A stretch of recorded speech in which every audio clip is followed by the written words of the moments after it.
CA classes में आप लोगों का स्वागत है। हम अपनी क्लास को शुरू करते हैं। आज हम देखेंगे रविंद्रनाथ टैगोर। ये रविन्द्रनाथ टैगोर का टॉपिक है। मैं गृह विज्ञान बाल विकास 3rd सेमेस्टर 2nd पेपर, जिसका नाम है आरंभिक बाल्यावस्था में सुरक्षा एवं शिक्षा, के अंतर्गत रविन्द्रनाथ टैगोर के जो दार्शनिक विचार हैं इसको आज हम देखेंगे। रविंद्रनाथ टैगोर, इनका जन्म 1861 में और मृत्यु 1941 में हुई थी। चलिए इनके बारे में जान लेते हैं। बंगाल के प्रसिद्ध धार्मिक सुधारक महर्षि देवेंद्र नाथ के सुपुत्र गुरुदेव रविंद्रनाथ टैगोर का जन्म कोलकाता में 6 मई सन 1861 को हुआ था। रविंद्रनाथ टैगोर के पिता का नाम महर्षि देवेंद्र नाथ था। रविंद्रनाथ टैगोर का जन्म कहाँ हुआ था? कलकत्ता में हुआ था। कब हुआ था? 6 मई 1861 को हुआ था। रविंद्रनाथ टैगोर ने बोलपुर के निकट सन 1901 में शांति निकेतन की स्थापना की। जो शांति निकेतन नाम की एक संस्था थी, उसकी स्थापना रविंद्रनाथ टैगोर के द्वारा 1901 में बोलपुर के निकट की गई थी। इसके पश्चात उन्होंने अपना जीवन साहित्य, साधन, चित्रकला, संगीत तथा शिक्षा की सेवा में अर्पित कर दिया। इन्होंने शांति निकेतन की स्थापना की और इसके पश्चात अपना जीवन साहित्य, साधना, चित्रकला, संगीत तथा शिक्षा की सेवा में अर्पित कर दिया। इन्होंने राजनीति में भी प्रवेश लिया। जो रविन्द्रनाथ टैगोर थे, ये राजनीति में भी प्रवेश लिए और सन 1919 तक वे राजनीतिक क्षेत्र में रुचि लेते रहे। बाद में उनकी रुचि राजनीति में कम हो गई। 1919 तक ये राजनीति के क्षेत्र में रुचि लेते रहे, लेकिन बाद में इनकी रुचि राजनीति के क्षेत्र में कम हो गई। गीतांजलि रविंद्रनाथ टैगोर की सर्वश्रेष्ठ एवं विश्वविख्यात कृति है। रविंद्रनाथ टैगोर ने गीतांजलि नामक रचना की थी, जो कि सर्वश्रेष्ठ है और विश्वविख्यात है। इसके लिए इनको साहित्य का नोबेल पुरस्कार भी मिला था। गीतांजलि का अनुवाद विश्व की लगभग सभी भाषाओं में हो चुका है। सन 1913 में उन्हें नोबेल पुरस्कार से सम्मानित किया गया। जो इनकी गीतांजलि रचना थी, ये सर्वश्रेष्ठ रचना थी और इसका सभी भाषाओं में अनुवाद हुआ था और इस रचना के लिए उन्हें 1913 में नोबेल पुरस्कार से सम्मानित किया गया था। और सन 1915 में भारत सरकार ने उन्हें नाइट की उपाधि से सम्मानित किया और 1915 के समय में भारत सरकार ने उन्हें नाइट की उपाधि से सम्मानित भी किया था उनके सराहनीय कार्य के लिए। उन्होंने साहित्य, कला और दर्शन के क्षेत्र में अपनी उपलब्धियों से भारत का नाम रोशन किया। सन 1941 में इस महान साहित्यकार और शिक्षा शास्त्री का देहांत कोलकाता स्थित शांति निकेतन में हो गया। इनका देहांत 1941 में कोलकाता के निकट स्थित जो शांति निकेतन है, जिसकी स्थापना इन्होंने स्वयं किया था, शांति निकेतन में ही हो गया। टैगोर प्रकृतिवादी थे और शिक्षा के साधनों के रूप में प्रकृति के साथ निकटतम व प्रत्यक्ष संपर्क रखने में विश्वास करते थे। जो रविन्द्रनाथ टैगोर थे, ये प्रकृतिवादी थे। इन्होंने जो शांति निकेतन की स्थापना की थी, शांति निकेतन में एक प्राकृतिक वातावरण इन्होंने तैयार किया था, क्योंकि ये प्रकृति से बहुत प्रेम करते थे। उनके विचारों की तुलना कुछ हद तक रूसो के विचारों से की जा सकती है। रविन्द्रनाथ टैगोर के जो विचार हैं, इसकी तुलना रूसो के विचारों से की जा सकती है। उन्होंने महसूस किया कि सांसारिक चिंताएं और दुख तकलीफें जो मानव की ही उपज हैं, व्यक्ति के प्रसन्नचित्त रहने की शक्ति को धीरे धीरे समाप्त कर देती हैं।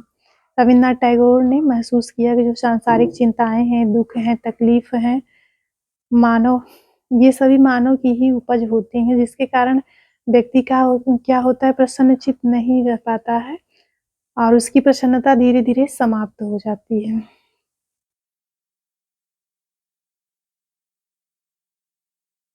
उन्होंने लिखा, प्रसन्न रहने की सहज शक्ति जो अन्य बच्चों के साथ-साथ मैं भी इस जगत में अपने साथ लेकर पैदा हुआ था, वह जीवन की व्यवस्था के साथ संघर्ष करने से मिटती जाती है।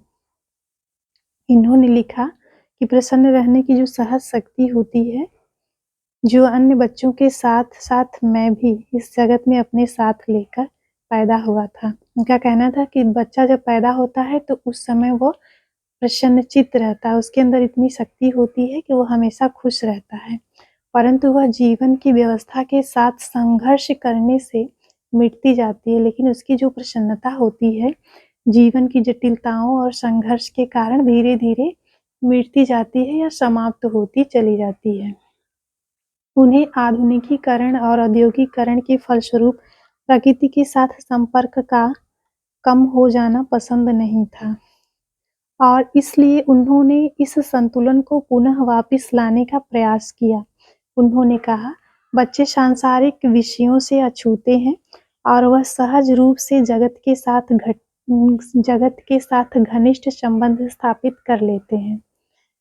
यह एक महान तोहफा है और उन्हें इसके साथ निकटतम संप्रेषण की शक्ति को कभी भी गंवाना नहीं चाहिए। उन्होंने बताया कि जो प्रकृति होती है, यह मानव के लिए एक महान तोहफा या उपहार होती है। और कहा कि जो निकटतम संप्रेषण होता है प्रकृति के साथ, उस शक्ति को कभी भी गंवाना नहीं चाहिए या फिर खोना नहीं चाहिए। हम में प्रकृति के साथ स्वाभाविक और समाज के साथ मानवीय होने का गुण होना चाहिए। उन्होंने बताया कि हमारे अंदर प्रकृति के साथ स्वाभाविक और समाज के साथ मानवीय होने का गुण होना चाहिए। हमारे अंदर प्रकृति के साथ स्वाभाविक संबंध स्थापित करने के साथ ही साथ समाज में अगर हम रह रहे हैं तो हमारे अंदर मानवीय गुणों का विकास होना आवश्यक है, ताकि हम एक दूसरे के दुख सुख को समझ सकें और एक दूसरे की भावनाओं को समझ सकें। हमारी कठोर शिक्षा प्रणाली के अंतर्गत बच्चों द्वारा महसूस की गई परेशानियां और तकलीफें रविन्द्रनाथ टैगोर के शैक्षणिक लेखनों में बहुत सशक्त रूप से संपादित की गई हैं। रविन्द्रनाथ टैगोर ने महसूस किया कि जो बच्चे होते हैं, उनकी जो शिक्षा प्रणाली होती है, उसके अंतर्गत वे अपने आप को बहुत ही असहज महसूस करते हैं और उस परेशानी को रविन्द्रनाथ टैगोर ने महसूस किया और अपने शैक्षणिक लेखनों में उस तकलीफ और परेशानी को वर्णित किया है। उनके द्वारा लिखित कुछ पुस्तकें हैं, जिसमें पहली है शिक्षारण हेर फेर। इसमें जो है शिक्षा का हेर फेर होना चाहिए, शिक्षा ऋण हेर फेर। दूसरा है द पेरेंट्स ट्रेनिंग, दूसरी पुस्तक इनकी है द पेरेंट्स ट्रेनिंग। तीसरी पुस्तक है शिक्षा समस्या। तो इन्होंने जो बच्चों की तकलीफों को महसूस किया, उसका संपादन अपनी रचनाओं में किया, जिसमें पहली रचना है शिक्षण हेर फेर, दूसरा है द पेरेंट्स ट्रेनिंग, तीसरा है शिक्षा समस्या। तो इन सभी पुस्तकों में इन्होंने बच्चों की तकलीफों और परेशानियों को वर्णित किया है। चलिए देख लेते हैं टैगोर के शैक्षणिक दर्शन के मूल विचार। रविन्द्रनाथ टैगोर के जो शैक्षणिक दर्शन है, उसके मूल विचार को जान लेते हैं।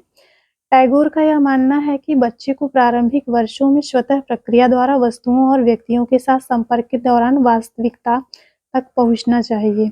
रविन्द्रनाथ टैगोर ऐसा मानते हैं कि जो बच्चे होते हैं, उन्हें प्रारंभिक वर्षों में स्वतः की प्रक्रिया के द्वारा वस्तुओं और व्यक्तियों से संपर्क स्थापित करने का वास्तविक मौका देना चाहिए या फिर यथार्थ अवसर प्रदान करना चाहिए, ताकि वो अपने संज्ञान के द्वारा वास्तविक ज्ञान को अर्जित कर सकें।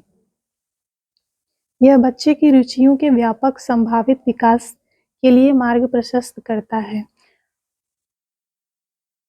अगर हम ऐसा करने का अवसर बच्चे को देते हैं, तो इससे बच्चे की रुचियां जो होती हैं वो व्यापक होती हैं और इसके साथ ही साथ उसके संभावित विकास का जो मार्ग होता है वो बिल्कुल सरल हो जाता है। उन्होंने महसूस किया कि बच्चों के लिए सीखना अनिवार्यतः अन्वेषणात्मक, सक्रिय और आनंदपूर्ण है। रवीन्द्रनाथ टैगोर कहते हैं कि जो बच्चे होते हैं उनके लिए जो सीखना होता है वो अनिवार्य होता है। अनिवार्य होने के साथ-साथ वो क्या करते हैं, खोज के द्वारा सीखते हैं, अन्वेषणात्मक होते हैं और सक्रिय और आनंदपूर्ण होते हैं।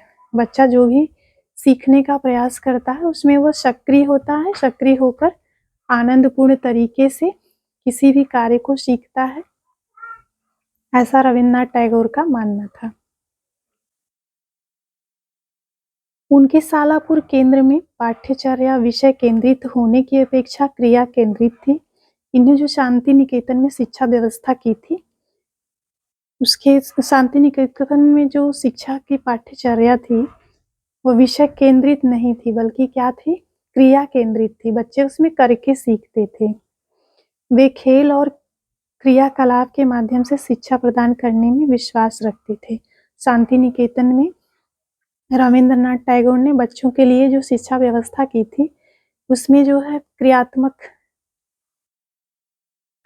खेल जो थे या फिर क्रियापरक खेल जो थे या फिर खेल के माध्यम से या फिर क्रिया के माध्यम से बच्चों को शिक्षा प्रदान करने का प्रयास किया जाता था, ताकि खेल के माध्यम से और क्रियाकलाप के माध्यम से बच्चे अधिक से अधिक ज्ञानार्जन कर पाएँ और उनकी रुचि भी उस शिक्षा में बनी रहे।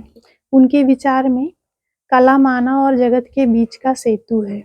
रवीन्द्रनाथ टैगोर का विचार है कि जो कला होती है वो मानव और जगत के बीच एक पुल का काम करती है या फिर सेतु का काम करती है। उनकी शिक्षात्मक परिकल्पना का मूल सिद्धांत था सृजनात्मक आत्माभिव्यक्ति के लिए स्वतंत्रता, और इसलिए उन्होंने सीखने, शिल्प कार्य और खेल के सृजनात्मक पहलुओं पर बल दिया। रवीन्द्रनाथ टैगोर जितने भी सृजनात्मक खेल होते हैं या फिर क्रियाकलाप होते हैं उस पर अधिक बल देने का प्रयास किया। उनका मत था कि शिक्षा का असली वाहन साहित्य है। रवीन्द्रनाथ टैगोर मानते हैं कि जो शिक्षा का असली वाहन होता है वो साहित्य होता है। उन्होंने साहित्य पढ़ने पर बल दिया क्योंकि उनके अनुसार उनके द्वारा आप किसी संस्कृति को व वहाँ के लोगों की मनोवृत्ति को समझ सकते हैं। रवीन्द्रनाथ टैगोर मानते हैं कि साहित्य का अध्ययन करने से हमें वहाँ के लोगों और वहाँ की संस्कृति और वहाँ के लोगों की मनोवृत्ति की समझ आ जाती है या हम उनकी मनोवृत्ति को समझ सकते हैं। टैगोर ने शिक्षण की तीन अग्रलिखित विधियों पर बल दिया। रवीन्द्रनाथ टैगोर ने शिक्षण की 3 विधियों पर बल दिया था, जिसमें पहली विधि है पेरिपेटैटिक विधि। पहली विधि है, उन्होंने जो 3 विधियां बताई थी शिक्षण की, उसमें पहली विधि है पेरिपेटैटिक विधि। चलिए पेरिपेटैटिक विधि को देख लेते हैं, इसमें क्या बताया गया है। पेरिपेटैटिक विधि के अनुयायी टैगोर जीवन में पूर्ण तालमेल व सामंजस्य स्थापित करने हेतु शरीर और मन के बीच संबंध को महत्व देते हैं। इस विधि में शरीर और मन के बीच संबंध स्थापित करने के महत्व को रवीन्द्रनाथ टैगोर समझते हैं और इस संबंध को बनाए रखने पर बल देते हैं। उनका मत था कि नाटक और नाट्यकला शाला पूर्व केंद्र के लिए बनाई जाने वाली पाठ्यचर्या का अभिन्न हिस्सा होना चाहिए। रवीन्द्रनाथ टैगोर मानते हैं कि नाटक और नाट्य कला जो शाला पूर्व बच्चे हैं उनकी पाठ्यचर्या का अभिन्न अंग होना चाहिए, क्योंकि बच्चे जो होते हैं वो नाटक और नाट्य कला से ज़्यादा सीखते हैं, इसलिए उनकी पाठ्यचर्या में नाटक और नाटक कला का प्रबंध होना चाहिए। ऐसा इसलिए होना चाहिए क्योंकि बच्चों को अपने शरीर की गतिविधियों के माध्यम से स्वयं को अभिव्यक्त करने की आवश्यकता होती है। उन्होंने नाटक और नाट्य कला पाठ्यक्रम में सम्मिलित करने का जो कारण है वो भी बताया है, क्योंकि नाटक और नाट्य कला के माध्यम से जो बच्चे होते हैं वो शारीरिक गतिविधियों के माध्यम से अपने आंतरिक अभिव्यक्ति या स्वयं की अभिव्यक्ति को आवश्यक रूप से कर पाते हैं। उन्हें अभिव्यक्त करने का अवसर नाटक और नाट्य कला के माध्यम से मिलता है। दूसरी विधि इन्होंने बताया है क्रिया के माध्यम से शिक्षा प्रदान करने की विधि। दूसरी विधि में उन्होंने बताया कि जो बच्चे होते हैं उनको हम क्रिया के माध्यम से शिक्षा प्रदान कर सकते हैं। स्वयं क्रिया करके सीखने पर इन्होंने बल दिया और स्वयं क्रिया करके सीखने में विश्वास रखने वाले रविंद्रनाथ टैगोर ने इस तथ्य पर बल दिया कि बच्चों को क्रियाओं के माध्यम से सीखना चाहिए। रविंद्रनाथ टैगोर स्वयं क्रिया करके सीखने पर बल देते हैं और उनका मानना है कि जो छोटे बच्चे होते हैं क्रियाओं के माध्यम से अधिक सीखते हैं। अगर हम उन्हें क्रिया करने का अवसर नहीं देते हैं तो वो बहुत ज़्यादा नहीं सीख पाते हैं। इसलिए कोशिश करना चाहिए कि बच्चों को जो चीज़ हमें सिखाना है उन्हें क्रिया करने के लिए अवसर ज़रूर देना चाहिए। तीसरी विधि उन्होंने बताया है पर्यावरण के ज़रिए सीखना या पर्यावरण के माध्यम से सीखना। टैगोर ने पर्यावरण के माध्यम से पढ़ाने पर बल दिया। उनके अनुसार शाला पूर्व बच्चों को प्रकृति भ्रमण के ज़रिए से पढ़ाना चाहिए। रविन्द्रनाथ जो टैगोर थे वो पर्यावरण के माध्यम से पढ़ाने पर बल देते थे। उनका मानना था कि जो छोटे बच्चे हैं या शाला पूर्व बच्चे हैं उनको प्राकृतिक भ्रमण के ज़रिए ज़्यादा सिखाना चाहिए। प्राकृतिक भ्रमण में बच्चे तरह-तरह के पेड़ देखते हैं, वनस्पतियाँ देखते हैं, जीव-जंतु देखते हैं, धरातल की बनावट को देखते हैं, आसपास के वातावरण को देखते हैं, फल-फूल सब्जियों को देखते हैं, तो उससे वो ज़्यादा सीखते हैं। इसलिए प्राकृतिक भ्रमण पे बच्चों को ले जाना चाहिए। यदि संभव हो तो मैं बच्चों को यह परामर्श दूंगा कि जब वे ऐसा भ्रमण हेतु जाएं तो अपनी नोटबुक साथ ले जाएं और यात्रा के दौरान उसमें अपने अनुभव और अवलोकन को लिखें। रविन्द्रनाथ टैगोर जो थे उनका मानना था कि जब बच्चों का प्राकृतिक भ्रमण पे ले जाते हैं तो उस समय संभव हो तो बच्चों को अपना नोट्स बुक भी साथ में ले जाना चाहिए और यात्रा के दौरान उन्हें जो भी अनुभव होता है वो अपनी नोटबुक में लिख सकते हैं। अवलोकन के माध्यम से उन्हें जो महसूस होता है या अनुभव होता है अपने अनुभव को अपने नोटबुक में लिख सकते हैं। ऐसा करने से उनके ज्ञान में वृद्धि होती है, ऐसा रविन्द्रनाथ टैगोर मानते हैं। रविन्द्रनाथ टैगोर अनुशासन के विरुद्ध थे। इनकी शैक्षणिक दर्शन में अनुशासन पर इनका क्या विचार है इसको हम जान लेते हैं। जो रविन्द्रनाथ टैगोर थे वो कड़े अनुशासन के विरुद्ध थे।